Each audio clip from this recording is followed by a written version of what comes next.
За та бүхэндээ энэхүү туршилтаараа резонансын үзэгдлийг судлах туршилт гэж үзүүлье. Резонансын үзэгдэл гэж чухам юу хэлдэг вэ гэхээр хоёр ижил давтамжтай долгион давцах үед нийлбэр долгионхын давтамж ихсэх багасхыг хэлнэ.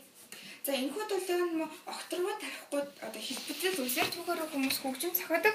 Жишээлбэл гитар, эсвэл ёочин, төгөлдөр хур гэх хөгжмүүд байна. За бид маш энгийн аргаар хөгжим тоглож үзүүлэх гэж байгаа ба шилэн стакан дотор усыг ингэж дараалж дөрвөлж тавьсан байгаа юм аа.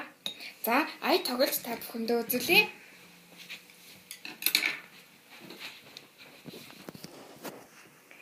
За шилэн стаканд хийсэн ус маань хоорондоо ялгаатай байгааг та бүхэн ажиглаж байгаа хаа.